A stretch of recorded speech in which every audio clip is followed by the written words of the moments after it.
I can't shake the simplest feeling beyond the ghost. We stand on the opposite shore.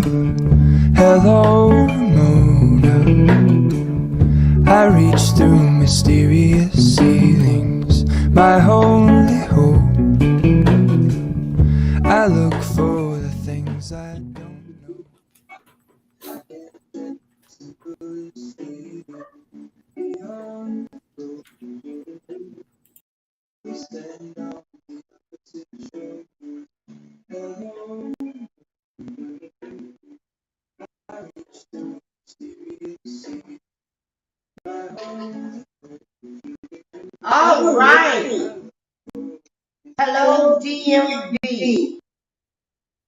This is Mona Jones McClain, and I am coming to you live from 11707 Ricestown Road. And this is the Insurance Guru Show, where we talk about all things insurance. Today I have a guest with me, Mr. DeCarlo Harrison from DeCarlo Harrison Insurance. Please introduce yourself. Hi, everyone. Hey, thank you so much for having me on, Ramona. As she mentioned, DHarrison Insurance is the name of my agency. I've been in the business, it'd be 18 years this year. So, yeah, I know. I didn't want to say that on. I was trying to figure out a way to not have to say that on live, but that's all right. I got that insurance age. That's okay though, because in this industry, the longer you're in it, you're supposed to have some credibility. I did a show 2 weeks ago about the credibility of minorities in this industry and how some things that should work to our advantage do not, and how others things do, and how we should respond to it. That walking in the door, it is already presumed that we don't have the knowledge base to discuss anything intelligently. However, we shouldn't focus on that, and we shouldn't get hypersensitive. It talked about the 4 different areas of reasons why those mid-range positions in insurance and the finance industry have lower minorities, and part of it is because we quit and we leave instead of making our way through and ignoring the small stuff, because we really do have the skill set to go to the next level and to become successful in this industry. Well, I totally agree. I've been beating that drum for quite some time. We have, we well, for starters, there's just not enough of us in the industry. Let's start there. But I've been trying to do as at least my part in introducing this industry that's been so good to all of us, to people that look like me every day. Representation matters. I actually had a former or a prospect that was working at the time tell me that, and so it really, people want to do business with people that looks like them, and as people, black people in this industry have to, we have to endure more, just like we have to do, everywhere we are, no matter what industry we're in. Our professionalism is often called the task, and I know this podcast is not about that anymore. I missed that one, but we could do a whole podcast on things that I've been through in this industry. Well, maybe we're going to talk about that next month. We'll have you back. But it is important. I think we need to reiterate it, especially to our community, because of some of the obstacles that we have to go through. Frequently, sometimes when you walk into our office, it may not look like someone else's office, or we may not have as many staff as other people. It does not mean that our integrity is not as understanding, or our professionalism or knowledge is not as competitive as some agent that has 10 producers sitting in their office. Right, and we didn't have the luxury of creating what it looks like. There are only a handful of as far as representation is concerned, there's really only a handful of agencies or carriers that date back as far as more than a few decades. So we didn't have the luxury of painting the picture of what it's supposed to look like. So when you walk into these offices, and if you're a client and you say, "Hey, I'm accustomed to it looking this way," and you walk into an office that doesn't look that way, then of course there's a little bit of relucance. But like you said, that should not be a reason to not have a conversation with someone and and do business. It just we didn't design this. We've been guests in this industry, visitors in this industry for so long, and now that we're actually starting to claim a stake in it, but we wanted to look like and represent us. Right. And just like all the other industries that I think we're doing that with, and I mean, it takes time, but I think slowly but surely we're getting there. Well, that is why I do this show. I do this show to share the knowledge that I have gained with our community, to explain to them, so I don't get phone calls from the little old lady that lives around the corner and says, "I get nothing, you raise my homeowners rates, I'm leaving you." And I gotta say, wait a minute, wait a minute. Tell me what's going on. Well, also get calls from individuals. This was one actually that provoked this show. I got a call from a young lady who's had 4 claims in the last 5 years. She is now currently without insurance, and I've been looking for a carrier that's willing to accept her now for about a month. The first 2 claims happened within 6 months of her moving in, and they were back to back. And they were both, I think one was a water claim and one was, I don't know, something else. It doesn't even matter. Right. The 3rd claim was a weather claim, and then she filed a 4th claim about 3 months ago, and she's surprised that they non-renewed her. So I said to her, when you purchased the house, like, what was the condition? She said, "I don't know, I just moved in." I said, well, I did a show. Actually, I do a seasonal show with a landscaper where I talk about walking the grounds of your property to see what's going on. So I say to her, "Have you been walking around?" She's like, "No, if it ain't knocking me over the head, I don't go looking for it."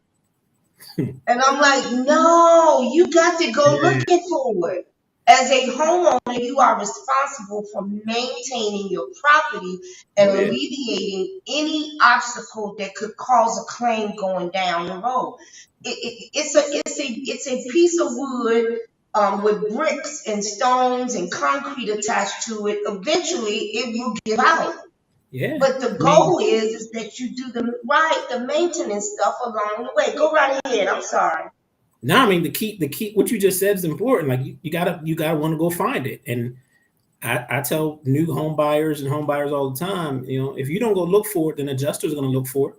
So who would you rather, adjusters are out there doing, they're going to look for, proximate calls. And if that proximate calls was something that was wear and tear or routine maintenance, then there you go. There's your denial, right? So look, it takes a little bit of education on the front end to make sure that if something happens, you're just well equipped.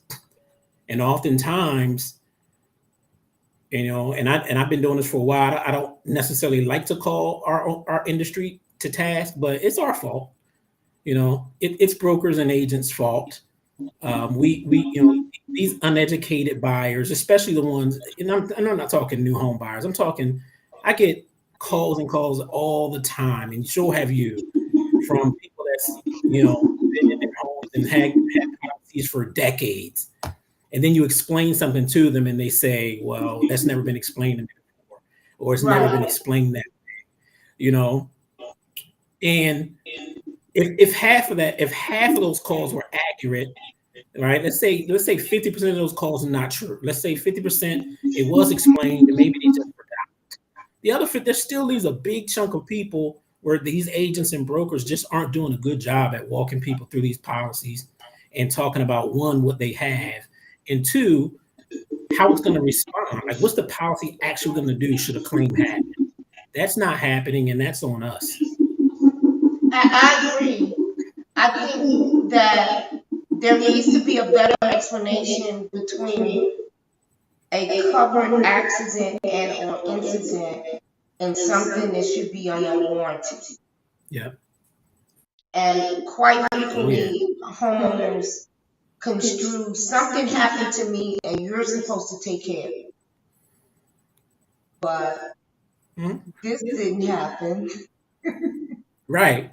This happened because you didn't do A, B, and C, and we're not going to pay for water seeping through your concrete foundation when you knew it was cracked 3 years ago, and you probably should have gotten somebody out there to seal it. Yeah. That's not a backup sewer and drainage claim. Right. Man, if we had $1 for how many times we had to tell for that conversation. Right. Like, just kind of leave that out. You know, it's one of the reasons why I don't get involved in claims, because I know I'm going to help the customer and tell them what to say and not to say. And in order for me to keep doing this and not lose my license, I just need to stay out of it. Oh yeah. You know, first of all, claims handlers, claims adjusters are some of the brightest people in this industry when it comes to coverage. So they know that thing inside and out. And you, me, no matter who it is, we don't stand a chance with a seasoned claims person anyway.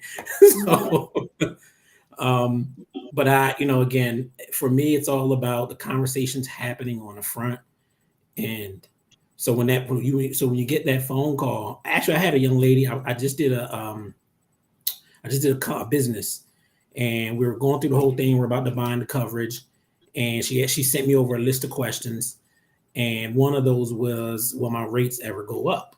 And I thought of you because you had sent me the email, and I said, wow, not personal, but commercial. But the question is the same. And some people are just so afraid to answer yes to that question. And as I was typing it back, right, as I was typing my response back, I said, how many brokers are not afraid to say yes? At some point, your rates will change, and just telling them like it is. And here's the reasons it can change. So many people are going to say no, your rates won't change, or whatever. They're so afraid of not getting a piece of business, so they withhold the information. And I don't want to say they're not telling the information, but they are definitely withholding information. Right. And you didn't ask, they won't tell. Yeah, they just won't say anything because they want that new business on the books. Right. And that new business comes back to bite them, right? And it hurts their loss ratio. And they just don't see they don't play the long game. So I had no problem telling her, yes, your rates will absolutely change at some point. So let's get into that. Let's talk about why our rates increase. In this post-COVID environment, we know that part of it is during COVID, we had difficulty getting materials. The cost of labor went up because of the extra costs associated with just being able to come on your property and the protocols that had to be put in place to interact with people. That caused increase in labor. Mm-hmm.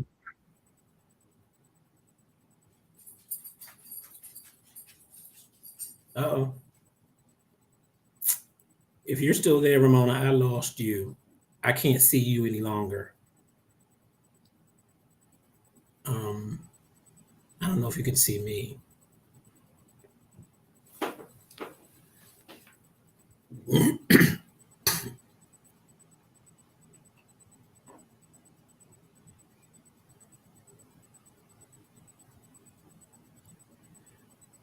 So apparently we lost Ramona, and on my screen it says we're still live. So Ramona, if you're there, shoot me a message. Let me know what to do, whether you can hop back in or do I need to hop out. But if you're online, thank you so much for hanging in there with these technical difficulties. We're just talking about reasons why rates may increase and what's the conversation you may want to have with your buyers. And I'm not getting anything. Again, I don't know if I'm actually still live. But anyway, let's just go through a couple reasons. She was talking about things tightening up, right? Right now we're still in a hard market in the insurance industry, and that just means underwriting guidelines are tightening up, and we're still also in a bit of a tough space economically. So the cost of everything is going up with inflation. And so the cost of goods and materials are no different. Materials and labor are no different in our industry than anyone else's. So when we have to explain to buyers one of the reasons their insurance costs went up, well, one of those reasons is the cost to replace your home or the cost to replace your business, whatever property we're talking about, went up. Just like the cost of food went up, the cost of everything goes up. So the cost of wood and bricks and drywall and all the good stuff it takes to build a house, all that stuff went up as well. So, and that's a really, really good segue into making sure that you have a broker or an agent that's walking you through the policy and it's going to let you know when that coverage A or that first limit on that policy is going to increase or even decrease. Hey, you're back. About that. There we go. I don't know what happened. So my intern that works with me on the show is actually starting college this week. That's awesome. Right now I'm technologically handicapped. Hey, we'll get through it. And not that I don't know how to do this, but when you don't do it every week, you just sit and you point. Yeah. I get it. Now I didn't know if I was still live or not. You were. Oh, okay. Yeah, okay. For some reason the app just flew off of the screen. And we'll figure that out next time. But anyway, we were talking about the reason why the rates are going up. So I was mentioning materials and labor costs. You want to get in on that? Yeah, I was just saying while you were off, the materials and labor costs are no different in our industry than anywhere else. I mean, if we're going through tough economic times in this country where the prices of everything's going up because of inflation, it's no different than the cost of what it takes to build a house. So, wood is more expensive, drywall is more expensive, brick, veneer is more expensive than it used to be. And as well as the labor, in the construction industry to build those, everything's went up. So two things have to happen that I see a lot of times not happen. One, the original conversation of in the beginning of what these numbers and limits mean on your policy is not happening. Because if it were, then you may not necessarily get a phone call and say, "Hey, what's going on? Why's my rates going up?" Or you may get that question and it's easier to explain. So if you look at your policy, your reconstruction costs should be going up as well, right? So oftentimes they see the rate going up, they don't necessarily equate that to coverage A increasing. So if the cost to rebuild your house or the cost to rebuild your commercial property went up because goods and labor went up, then that number should be adjusted to reflect that. Right, they only get excited about it when they consider selling it, because now my house is not worth $285, it's worth $224. But those increases in the value trickle down across the board. Absolutely. So go right ahead. So I was just gonna say, so I would start there. Is that conversation happening in the beginning? And oftentimes it's not. But then as you explain it to your buyer, don't just regurgitate. Then you have to explain, as these prices and things fluctuate, so should your policy, right? Policies should be malleable. They should be moving. It's not one size fits all forever. And Right. way too many times policies come across my desk and your desk, and it's the same exact policy they had when they bought the house 15 or 20 years ago. Right. You know, in the last 20 years, we've had 2 recessions. We've had multiple, adjustments We've had homeowner booms. Yeah, that policy should, it's like a roller coaster. And if your broker didn't do a good job at adjusting and making those changes, and your policy just been a straight line for 20 years, then there's no wonder you're mad. I'd be mad too, because I was led to believe. The biggest thing is the changes in insurance and how it affects their house note. Yeah, that's exactly. So I was led to believe, if I was led to believe that it's a fixed cost, right? And then it turns out to be a variable cost, I'm upset too.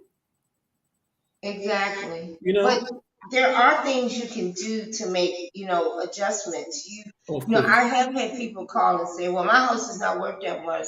Well, the calculator is saying that if we had to rebuild your house, this is what it would cost today. One of the things you can do is increase your deductible, and which will allow you to self-insure more and will lower your rate back down.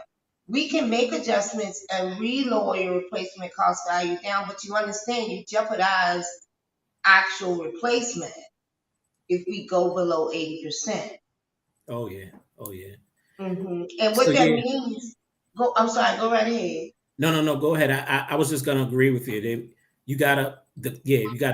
So you gotta have that conversation. Yes. Well, what that means is, if your house is worth $300,000 and you choose to go to insure it for less than 80%, which is what, 200, let's just say 280,000. It's not quite, it's like 273 and something like that. Anyway, that's the math. If you decide to insure it for less than that amount, then what you do is you remove the quote unquote guaranteed replacement cost or the replacement cost options, because these days it's not guaranteed. There are options, whether you have extended replacement costs or guaranteed or full replacement costs, or 25% more than what we are insuring the house for, 50%. So there are different replacement cost options. You need to look at your policy and see which one you have. But if in fact you go lower than 80%, then what you do is you remove those options from your policy, and we start to insure your property for actual cash value. And that is usually a stated amount. Like you're saying, this is all I want if my house is paid off. The problem is, if you have a mortgage company, your mortgage company may not like that. Oh yeah. Because they are invested in your asset, and they want to make sure that the asset is protected. The other thing that I get a lot, DeCarlo, is, well, I don't need homeowners insurance. My mortgage company gave me homeowners insurance. Well, if your mortgage company gave it to you, then you need homeowners. It's not homeowners insurance. No, absolutely not. No, what they're doing is they're only protecting their interest in the property. They're not going to rebuild your house. They're going to take their money. Your house burns down. They're going to take their money, pay off your loan, and keep stepping. And you are stuck with the burnt shell of what used to be your house. Yeah, then we got to talk about what led you to the forced place coverage anyway, right? Because typically you're not insuring, these companies. So banks aren't in insurance business. Well, they are now, but that's not what they really want to do. They don't want to manage insurance policies because that's a whole reinsurance thing. So if they have to force place insurance, then something went wrong. Maybe you didn't have enough in escrow and you just didn't want to re-up, or you were behind on your mortgage so much and then you just kept ignoring the notices. Something went bad. Something went really, really bad if forced placement was what the bank decided to do. Right. So, and again, that's just going to be coverage A. So you're not getting B, you're not getting liability, you're not getting anything for your stuff, the contents, usually, it's just coverage A. It's the shell. It's their property. And I tell new home buyers all the time, when I do these new home buyer seminars, one of the things I say all the time is you got to be honest with yourself and everyone else. Like, yeah, you bought a home, but it's more the bank's in the beginning than yours. It's more theirs than yours. So in the beginning, until you start to pay down your mortgage, in the beginning, they're going to tell you, they're going to dictate exactly what they need this thing to look like. Right. So when you say they may not be happy with going down to ACV, they probably won't, right? Because they want their place, rebuilt. They might not be happy if you raise the deductible so high, because if you raise it too high, they already looked at your ratios and they looked at what you can afford. So they're saying if you raise the deductible too high, this buyer can't afford it, right? And then my property, this is the bank, my property, because they own it more than you do in the beginning, it's less likely that you're going to come to get something fixed if the deductible is too high. So oftentimes they'll say we don't want a deductible any higher than $1,000, or $1,500. So you may not even have that on the table. And now when you start to pay down your mortgage and you start to pull back more of the equity in the home from the bank to yourself, which means you own it more, you have a little bit more flexibility. But in the beginning, definitely not. The bank's going to be on top of that. But fourth place is yeah. I don't get many a lot of that come across my desk. That's probably more in your world. But for me, it's having a conversation about why it happened. Why is the bank putting insurance on there? Right. Why did you let your policy cancel? Why is the insurance company not willing to insure you? Yeah. Let's talk about that. Yeah, because that's just important. It's a part of the process. It looks like I got a question coming in. Hold on a second. You guys, the link goes out for you to call in. You can call in. I understand you don't want to call in because you don't want anybody to hear what your voice sounds like. But you can call in. It's okay. It makes the show exciting if you call in. But hold on, I got a question. I love questions. Okay. I got my homeowners insurance policy from I'm not gonna say the insurance company. One of the big three. Okay. And they're canceling me this year because they're canceling me this year because I had 3 claims. What can I do? we already talked about that, but there is a company called Joint Underwriters. JIA. Yeah, in the state of Maryland. I actually just submitted my application to be able to write business in them because I got the young lady who had 4 claims in 5 years. Yeah. But if you can find a JIA agent, JIA is for homeowners who cannot go anywhere else. And who have difficulty getting coverage. Now, understand that the rate is not going to be like the company you came from. It may, and if you have a mortgage, it may cause you that mortgage to go up a little bit. However, it's either JIA or what we were just talking about, the forced place insurance. I really wouldn't go with the forced place insurance. Go right ahead. I would say yes, but here the way that what you said is 1,000%. What I do is I walk them through specifically the steps. So if they got canceled or they're getting non-renewed by one of the big 3, which is standard market, then I would walk them through the difference between standard and E&S, right? Because I would probably explore like a Lexington or someone out there in the E&S market before JIA. Right. To me, JIA, it really is the last resort. Not because it is the last resort, but because also the process, right? The process for JIA is long and gruesome. Yes, and you don't get the coverage obviously until the inspections happen. So JIA truly is the last resort because of what it takes for you to actually get on board with them. So I would have my broker exhaust all the admitted markets, and all the non-admitted markets, once you get the 2 declinations before we went to JIA. And I would have them show me, transparency is key, right? So I would have them show me where they sent it to. Right. Because, and then obviously ask them if they're a JIA agent, because if they're not, then they got to punt that to some other agency, or they got to or the buyer has to go approach JIA by themselves, which they can. But it's a gruesome process.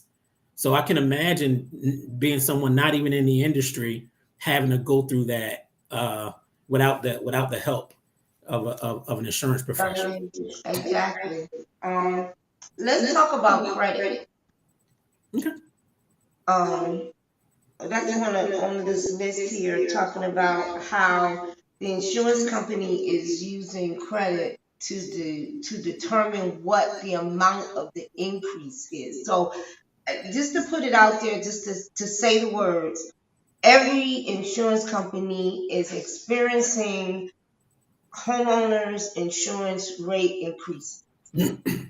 It's across the board. There is no one that is not doing it. You even got some carriers that have said we're not writing new business. Mm-hmm. There aren't enough homeowners policies that can come in to justify our loss ratio, so we're not writing new business. And I would say property coverage, period, because commercial property is going through the same thing. Yeah. So property, period, across the country is going through this. Yes. And then there's some companies like Foremost will do a rental dwelling policy right now, but they're not doing multi-units. So it has to go somewhere else. So all of this is going on. This is going to happen. But in determining how much of an increase you will receive, they're using that old insurance score risk factor. That's how they are deciding whether or not you get a 4% or you get a 24% increase. Right. We talked about last week, we had a gentleman on talking about credit and how important credit is and how to maintain credit and what to do in order to improve your credit. And we also talked about the risk factors, the fact that it has been statistically proven that those with a lower credit score tend to put in more claims and more fraudulent claims because it's an affordability issue. I get this credit conversation a lot, and I got to tell you, I've been torn for years about it.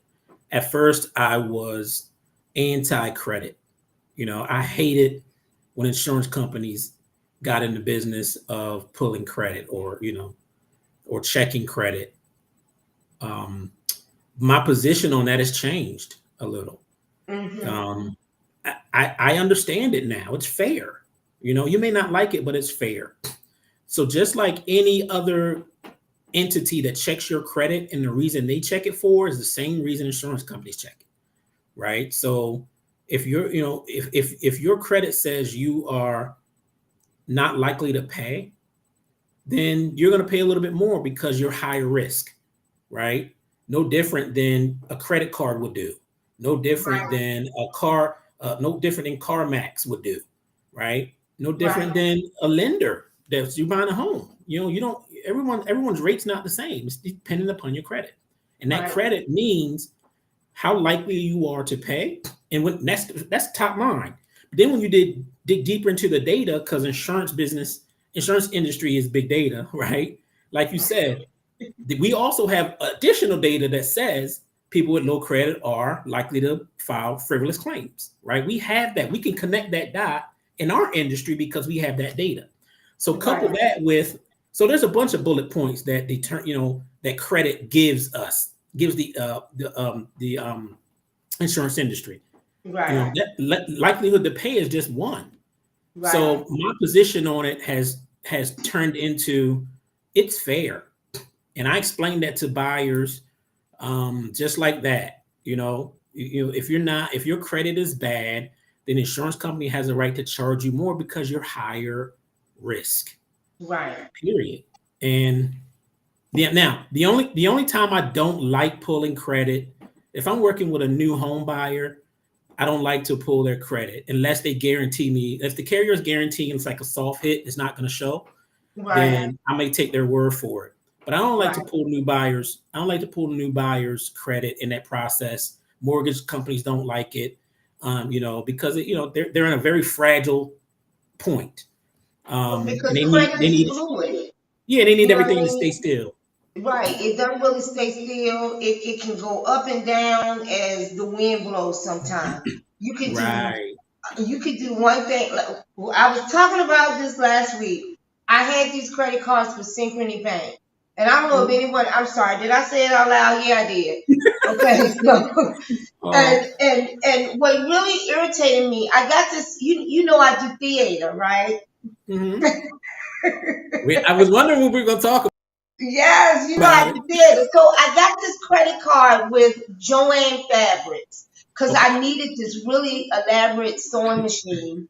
And they said, "Oh, let's see if you can get approved." So I got approved, and I bought this beautiful big time sewing machine, and I paid it off. And then the credit card sat for like Okay. a year and a half, and because I didn't need another sewing machine.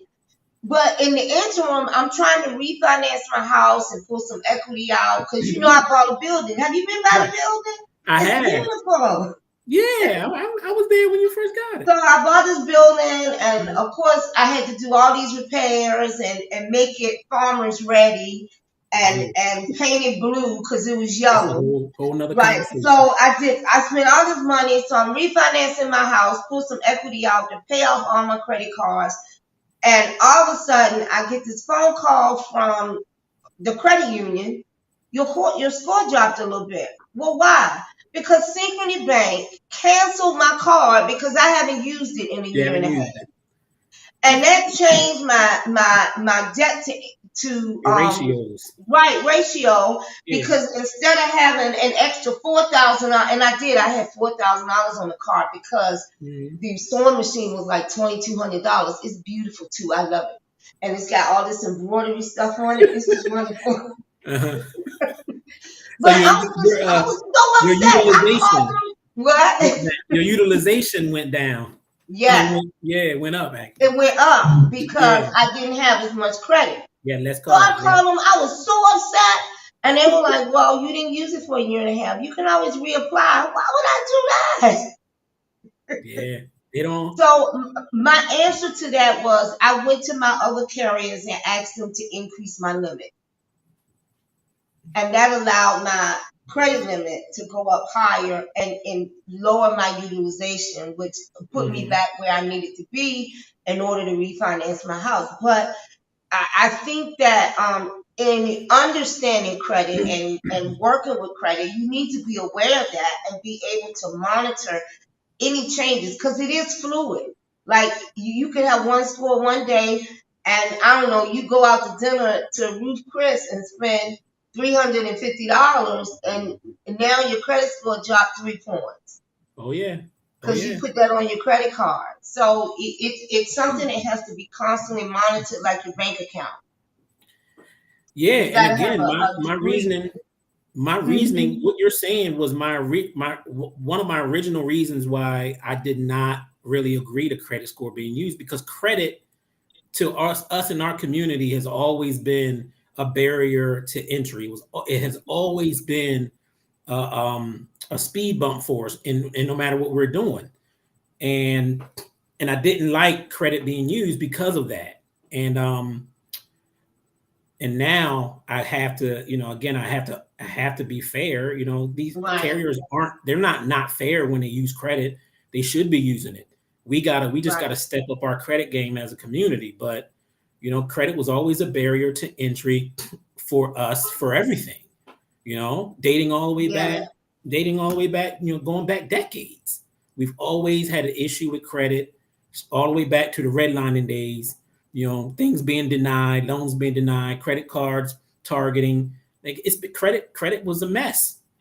So when insurance started using it heavily, because they've been doing it for a while, but when they started really, really using it heavily, I remember I remember when you used to pick up the phone and it was like underwriter discretion. You know, you could pick up the phone and call an underwriter and say, hey, look, this person's is a new home buyer, right? Can you waive the credit check? And they'll say, okay, we'll just use like the Clue report or whatever it may be, Like you could pick up the phone and talk to an underwriter and they can make that call. Well, you had an underwriter designated to you, and I remember I had an underwriter at that other farm company. His name was Randy Nicely. He taught me everything I ever needed to know. And first thing, as soon as I called him, he would say, tell me your story. And that's what it was about when you had a conversation with the underwriter, was telling him the story of the person that you were trying to insure, because it was a person. Yep. Not a number.